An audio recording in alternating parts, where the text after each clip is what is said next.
gets the drop unknotted with a duplicate and smacks him with his stick thingy. So they tell the Jade Emperor what happened, and the Emperor... Why don't you just go back and give him a better title? Clearly, he's more powerful than the people you have on hand anyway. He's asking for one thing. Hey, just give me a better name, man.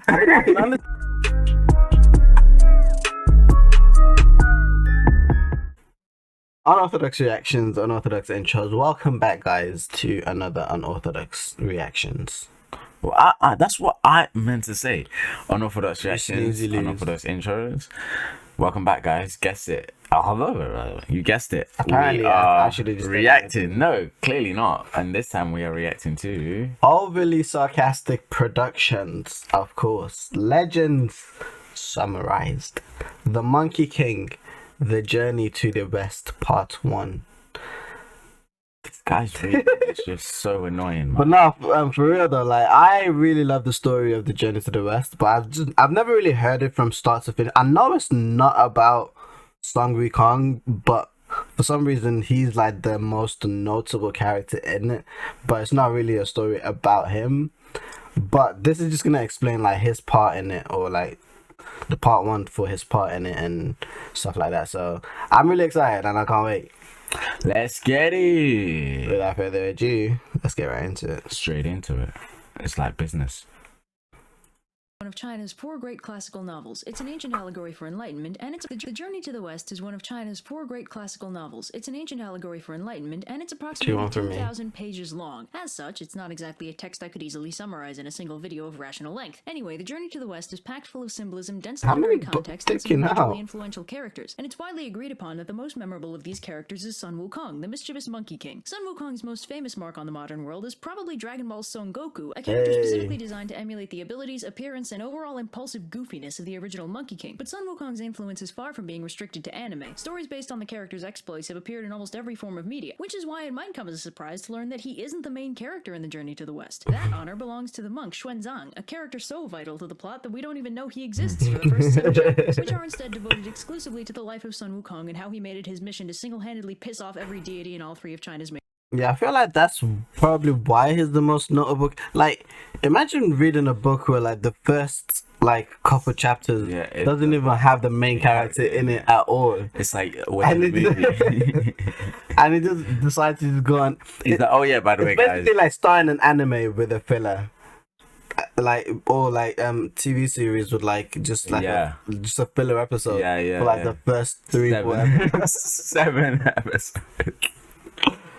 Major religions. Now, I am nothing if not faithful to my source material, so in keeping with the structure of the text, this first video will be covering the history of Sun Wukong, and then in later videos, we'll see about actually getting to the rest of the not inconsiderable length of this text. So our story begins on Flower Fruit Mountain, an island paradise full of dragons, magic birds, immortal peach trees, and one really big rock. Allow me to direct your attention to this rock, as it is about to perform a magic trick. Ta-da! The rock splits in half, revealing another rock! But this rock is special. It's actually a rock egg, no, not that one, and it appears to have inherited the magic prowess of its daddy rock, as it scarcely existed for more than a minute before it abruptly transforms into a stone monkey. Now, this monkey may have spontaneously generated barely 3 seconds prior, but he already knows his manners, so he bows to the 4 cardinal directions, and in the process inadvertently activates his laser eyes, which cause quite a disturbance when they shoot all the way into the palace of the Jade Emperor, the head honcho of heaven himself. So the stone monkey hangs out with a friendly population of not stone monkeys who one day decide to follow their favorite river up to its source, whereupon they find that it comes, unsurprisingly, from a big fancy waterfall. So all the monkeys are like, oh man, if only one of us were impulsive enough to jump into the waterfall and see what happens, we'd make him the Monkey King. And the stone monkey is like, did somebody say impulsive? And dives in. So on the other side of the waterfall, he finds a gorgeous cavern decked out with an iron bridge and an enormous stone mansion, fully furnished with all the necessities of life. The monkeys are understandably impressed, and they all pile in to live in this newly discovered cavernous paradise. And for his achievements, the stone monkey is now officially crowned the Monkey King. So the monkey population of Flower Fruit Mountain live in peace and security for several hundred years, but one day, Monkey King has an existential crisis, pulls a Gilgamesh, and goes on a quest for immortality. 9 years and 2 continents later, he finally finds an immortal Taoist sage who lives on top of the mountain of heart and mind in the cave of the slanting moon and 3 stars. Man, these names are I was gonna say, his names are crazy. He takes on the Monkey King as one of his disciples, and he gives him a new name, derived from a large number of increasingly complex character traits. And long story short, his name is now Sun Wukong. So after a 7-year training montage, Subodhi finally teaches Sun Wukong a way to become immortal, which Wukong starts practicing. Another 3 years go by, and Sun Wukong is feeling pretty good about life. He's practicing the Tao, he's functionally immortal, and life is good. But Subodhi warns him that he's not out of the woods yet. Turns out, the court of heaven doesn't actually approve of this method of of immortality, and will send down 3 calamities in an effort to kill him, one every 500 years. First, they'll strike him with lightning. Then later, if that didn't work, they'll set him on fire. And finally, if neither of those do the trick, they'll straight up disintegrate him. This understandably... Surely. Do they not understand? Every 500 years. But they don't understand what immortality means. Yeah. Meaning he can't die. So even if they do this, what? It doesn't mean he's gonna. I don't understand how this is supposed to work. Because if he's immortal, he's clearly not gonna die from that, is he? Yeah, but that's disintegrate in him will work. How? Because there'll be no life form. There'll be nothing. See, this is why I don't like immortality. It's so freaking annoying, like, because you have to know which type it is. Yeah. Is this like unconditional immortality, where like if all your body is destroyed, you kind of like it rebuilds as long as your soul is intact or something like that, or is it just you like can't die from accidents? You can't die from old age or illnesses or I don't know. Exact Sun Wukong, but Subodhi offers to teach him the art of the earthly multitude, which will let him transform into 72 different things. With this, the 3 calamities won't be able to touch him. He also teaches Wukong how to fly, just because. But unsurprisingly, giving awesome cosmic powers to a suicidally impulsive magical monkey leads to some wacky hijinks, and Master Subodhi has to kick him out so he won't accidentally reveal his secret teachings. So Sun Wukong, now immortal, 20 years older and hypothetically wiser, at last returns to the Water Curtain Cave on Flower Fruit Mountain, and he returns just in time since the monkey population has been being harassed by a monster known only as the Monstrous King of Havoc, who's been intermittently stopping by and kidnapping them to use as servants. So Wukong goes and challenges the monster to a duel and proceeds to absolutely kick his ass with his newfound Taoist superpowers, and then he rescues the captive monkeys and flies them all back home. So all is well on Flower Fruit Mountain, but Wukong decides that his monkey kingdom should probably have a monkey army, so stuff like the kidnapping thing doesn't happen anymore. On that note, Wukong also takes a trip down to the Dragon Palace in the Eastern Ocean to see if the Dragon King has a weapon befitting his strength that he could borrow. Long story short, after dismissing every superpowered weapon the Dragon King offers him, Wukong ends up taking an obscenely heavy magic size-changing iron pillar out of the palace treasury and using it as a staff. So Wukong's very happy with his new weapon and asks the Dragon King for some fancy new duds to go with his fancy new stick thing. And by now, the Dragon King is so terrified of this super powerful monkey that he gathers all of his dragon brothers and together they assemble a fancy outfit for Wukong just to get him out of their house. When he returns to Flower Fruit Mountain to show his mates his gear, he gets so hyped up that he briefly turns into a huge demonic caricature of himself, which terrifies the local demon population so much that demon kings show up at his front door to form an alliance with him. So life is going pretty well for the Monkey King, until one day, while taking a nap, he's abruptly kidnapped by 2 emissaries of Yama, the King of Hell, who carry him off to the underworld. Wukong is understandably pissed, seeing as this is technically death and violates the whole immortality deal. And he starts bashing his way into the Palace of Darkness to lodge a complaint with the 10 Kings. So the 10 Kings are like, whoa, there must have been some kind of mistake. I mean, there must be a bunch of dudes named Sun Wukong, right? And Wukong is like, yeah, right. Show me where that's written down. So they sort through all the ledgers of the dead until they find the one about him, and he scribbles out his name, along with the names of as many monkeys as he can find, thus freeing them from the jurisdiction of the underworld gods. Satisfied, Wukong bashes his way back out of the underworld, then wakes up and tells all the monkeys the good news. But all is not well in the kingdom of heaven, as the Jade Emperor Also, he died. No, they took him to the underworld. Yeah, which he died, basically. That's what he That means technically death. Yeah, he died, yeah. So then he rubs out his name and a couple, which means they can never die. Yeah, which woke him back up. No, he didn't wake back up. He just broke out. No, he said it woke. He broke out. Yeah, he broke out. But he ended up waking up. Watch. Satisfied, Wukong bashes his way back out of the underworld, then wakes up and tells all the monkeys the good news. Which means he wakes up from underneath the tree. So he's spirit. Okay, so they took his and he's I was thinking the literal no, his physical soul was still there. Oh, which meant if anyone found him, he would have been dead. I got you. The kingdom of heaven, as the Jade Emperor finds himself inundated with complaints about this Monkey King who keeps causing trouble. So at first, the Jade Emperor wants to have him arrested for his shenanigans, but the spirit of Venus suggests instead that they offer the Monkey King a position in the bureaucracy of heaven, whereupon they'd be able to better control his actions and easily discipline him if need be. The Jade Emperor gives the thumbs up, and they send down the Gold Star of Venus to deliver the offer to Wukong, who eagerly accepts. So the Gold Star takes him up to heaven and takes him to meet the Jade Emperor, who appoints him the position of Pima Wen, which makes him the head of the Imperial Stables. So Wukong thinks that's pretty sweet, and he's fairly chill with the whole situation, until he thinks to ask what exactly his rank is, whereupon he is informed that Pima Wen is actually the lowest possible position in the entire bureaucracy of heaven. Wukong, being a bit of a diva at this point, is understandably pissed, and once again bashes his way out of heaven and returns to Flower Fruit Mountain to sulk. So Wukong decides to make himself feel better by calling himself the Great Sage equal to heaven, and meanwhile the Jade Emperor learns of his temper tantrum and sends down several celestial soldiers to capture him. The first among these is the Mighty Spirit God, who challenges Wukong to a duel. Wukong's like, dude, just tell your boss I want a better title, and the Mighty Spirit God is like, why don't you tell him yourself in hell. Story for his troubles. So then Prince Nada confronts Wukong, who's like, what are you, 12? Look, kid, just tell your boss I want to be called Great Sage equal to heaven, alright? And Nada's like, I'll show you who's 12, and transforms into a big scary monster with a butt ton of weapons. Wukong is, of course, unimpressed, and matches the transformation with one of his own. They fight for a while until Wukong gets the drop on Nada with a duplicate and smacks him with his stick thing. So they tell the Jade Emperor what happened, and the Emperor... Why don't you just go back and give him a better title? Clearly, he's more powerful than the people you have on hand anyway. He's asking for one thing. Hey, just give me a better name, man. I can understand why they wouldn't want to give him a title if he's unproven. Like, they can be like, well, we don't really know you or how strong you are, so we're not going to give you like the highest title that basically like, puts you unmatched with like the king of the heavens. But you clearly can't arrest him. That's what I'm saying. But then now you've sent your best soldiers after him and he's defeated them. Patting them. At this point, you kind of have to, unless you have something else. Emperor is all like, how dare he resist arrest? Clearly we must execute him. But the Gold Star of Venus, apparently the only voice of reason in the entire heavenly bureaucracy, suggests that rather than risk their entire army on one super powerful immortal monkey, they just give Wukong what he wants, an empty title. So they do, and a department is set up in heaven for him to lounge around in and not cause trouble. Unsurprisingly, Wukong is completely down for spending his days languishing in heaven, being weighted on hand and foot by celestial spirits determined not to give him a reason to go on a rampage. But one of the resident Taoist immortals suggests that Wukong might end up getting bored, which carries with it the terrifying possibility of the great Sun Wukong rampaging through heaven looking for entertainment. So the Jade Emperor assigns a relatively harmless but time-consuming duty to Wukong, tending the Garden of Peaches of Immortality. Wukong's super down for that, but quickly finds that having to maintain a garden full of delicious immortality-granting peaches without eating any of them is impossible for his poor brain. So if you've been taking notes, this means he's now double immortal. Technically, that's the Emperor's fault.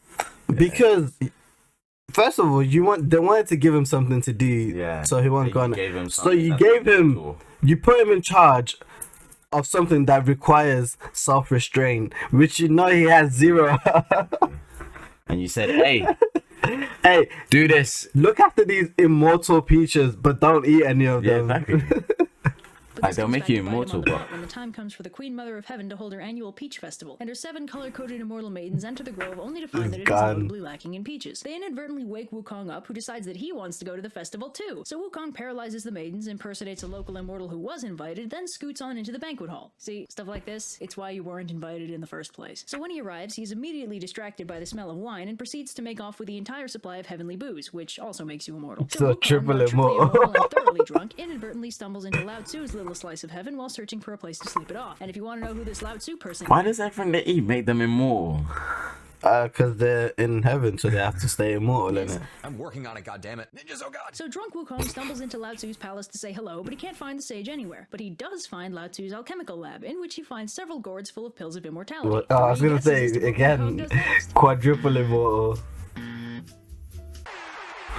So Wukong, now quadruply immortal and abruptly sober, realizes that that might not have been the smartest move on his part, and opts to flee back to Flower Fruit Mountain to escape the consequences of his actions. Meanwhile, the 7 immortal maidens, the wine carriers, the people in charge of the banquet, Lao Tzu, the officials from Wukong's department, and the immortal Wukong impersonated, all independently present their grievances to the Jade Emperor, who quickly puts 2 and 2 together and dispatches pretty much the entire army of heaven to apprehend Sun Wukong. Now, of course, because Wukong is absurdly powerful, this is ineffective, and what was supposed to be a simple capture mission turns into a full-scale quadruple immortal now. And Sun Wukong's army of demon monkeys. Now, while all that drama is happening, who should arrive at the heavenly palace but the Bodhisattva Kuan Yin and her disciple Moksha, who came for the Peach Festival and are understandably surprised to find the heavenly palace in complete disarray. So Kuan Yin asks what all the fuss is about, and upon being briefed, she sends Moksha down to get a sense of what's going on. So Moksha arrives at Flower Fruit Mountain just in time for Wukong, who's been thoroughly kicking the collective asses of the army of heaven, to demand a fight with somebody. So Moksha and Wukong battle for a while, but Moksha unfortunately can't quite keep up with the Monkey King and has to return to heaven in defeat. But Kuan Yin, now better briefed on the situation, suggests a god who could be sent to fight Wukong, Erlang, a powerful loose cannon of a deity who don't play by the Jade Emperor's rules. So they summon him, and he goes to confront Wukong, who's like, oh, hey, if you don't mind, could you send out the Devarajas to fight me? Because I'm kind of getting bored over here. And Erlang is like, not as bored as you're gonna be. And they fight. They both end up turning into Godzilla-scale monsters, but Wukong inadvertently terrifies his own army into a rout with how scary he looks. And in turn, the sight of his own fleeing army disheartens the Monkey King, who shrinks down and runs away. But Erlang isn't going to be evaded that easily, and he uses his magical third eye, he has one of those, to find Wukong, who's turned into an innocent-looking sparrow. Erlang responds by turning into into a sparrowhawk, in response to which Wukong transforms into a cormorant, and this kind of goes on for a while. Shapeshifter duels are fun. Yeah, I love it's our shapeshifter buddy Lao duels. Tzu who manages to capture the Monkey King by entrapping him in a diamond snare. Wukong, captured at last, is brought to the monster execution block, where apparently the Court of Heaven forgot the meaning of the word Quadruple since nothing they throw immortal. him hurts him in any way. So the Jade Emperor is at a loss as to how to kill him, but Lao Tzu has a suggestion. If they stick him in his magic brazier of 8 trigrams and leave him there for 49 days, they should be able to separate out the elixir of immortality from his body, and as a happy consequence, leave the troublesome Monkey King about as dead as you can get. So 49 days pass, and they finally open the brazier to extract the elixir, only to find that it's still firmly attached to Sun Wukong, whose only issue with the experience is that the smoke gave him awesome-looking red eyes. So Wukong is 110% done with So him. wait, why didn't that work then? Yeah. Maybe because he's been immortal so many, like he didn't drink, like use one way of being immortal. Yeah, he did yeah. like 5 different ways. So he starts fighting his way through the entire heavenly 4, army. 5. The Jade Emperor, now completely out of options, finally calls on his last resort, the Buddha himself. So Buddha and his 2 best disciples, the big Ananda and boss. Kashyapa, go to deal with Wukong, who is at present fighting 36 thunder deities, because why not? So Buddha asks Wukong what he wants, and Wukong's like, you know what? I'm kind of feeling like overthrowing the Jade Emperor today. Wouldn't that be fun? And Buddha's like, Tell you what, I'll make a bet with you, okay? If you can successfully jump out of the palm of my hand, I'll believe that you're qualified to rule heaven in his place. and it's time for another exciting round Okay. of what will Sun Wukong do next? Let's hear it, ladies and gentlemen. This is gonna be some BS trick, isn't it? Because he's a monkey. He can clearly jump over his hand. Become suspicious of the. Unsurprisingly, Sun Wukong takes that bet and blasts off from Buddha's hand until he reaches the very edge of the universe itself, where he finds 5 pillars supporting the sky. Wukong decides to leave a memento of himself there, graffitiing one of the pillars, and then, for good measure, peeing on it. I mean, he is a monkey. So Wukong backflips all the way back to Buddha's palm like, shows what you know, old man. I made it all the way to the pillars of the universe. And the Buddha's like, Is that so? Well, I have a little plot twist for you. See, one of the perks of enlightenment is that I'm one with everything, and as it turns out, that's not just hyperbole. sure enough, written on one of Buddha's fingers is Wukong's graffiti, along with the faintest whiff of monkey pee. Turns out the whole universe is the palm of Buddha's hand. Whoa. So Wukong freaks out.